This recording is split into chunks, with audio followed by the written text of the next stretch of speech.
Hi అండి, welcome back to our channel. పిల్లలైతే ఊరికే మురుకులు కావాలని అడుగుతున్నారు. సో మేము ఈరోజు మురుకులు చేస్తున్నాం.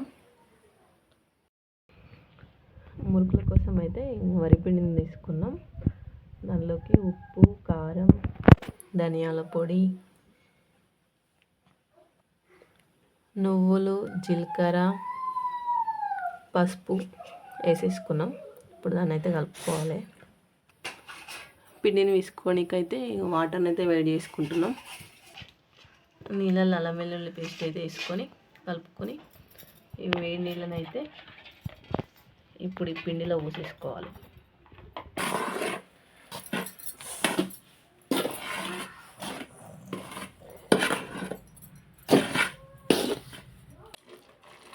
వేడి నీళ్ళని అయితే ఈ పిండిలో పోసేసుకుంటుంది.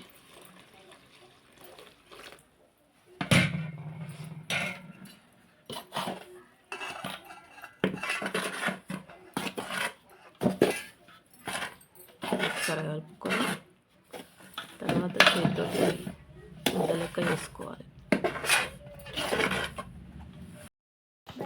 ఇప్పుడైతే పిండిని ఇట్లా వేసుకోవాలి. కొన్ని నీళ్ళు పోసుకుంటూ ముద్ద లెక్క వేసుకోవాలి మంచిగా. ఈ బియ్యం పిండిని అయితే మినపప్పు పోసి పట్టించుకున్నది మా మమ్మీ. వేడి నీళ్ళు పోసుకున్నాం కదా, ఈ వేడి నీళ్ళు పోసుకోవడం వల్ల మురుకులు మంచిగా స్మూత్గా సాఫ్ట్గా వస్తాయి. ఇదైతే మొత్తం ముద్దలుగా వేసుకుంటుంది. అయిపోవచ్చింది ఇది. వీటినైతే ఇప్పుడు మనం మురుకులుగా వేసుకుందాం. ఇక అయిపోయింది.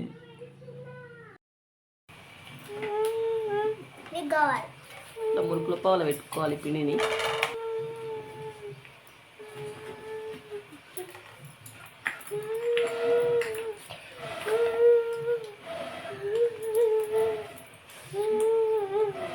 ఇస్తాగమ్మ మిస్ నీకు కావాలా అది?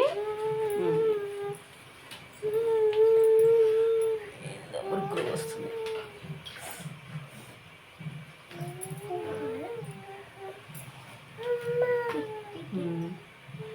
ఇట్లా బట్ట మీద పోసుకోవడం వల్ల తీసుకోవడానికి మంచి ఈజీ వస్తుంది.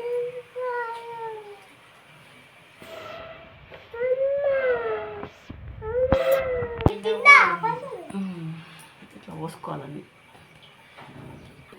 వీటిని తీసి ఇప్పుడు మరుగుతున్న నూనెలో వేసుకొని గోలించుకోవాలి.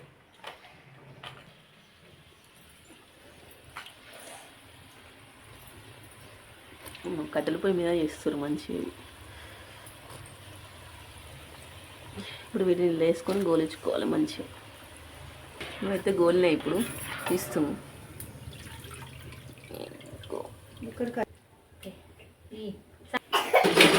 నూనె పోయినాక ఇలా వేరే బేషన్లోకి వేసుకోవాలి. ఈ ఆంటీ అయితే హెల్ప్ చేయడానికి వచ్చింది. ఇప్పుడు మా మమ్మీ చేస్తుంది. మురుకులు అయితే రెడీ అయిపోయాయి.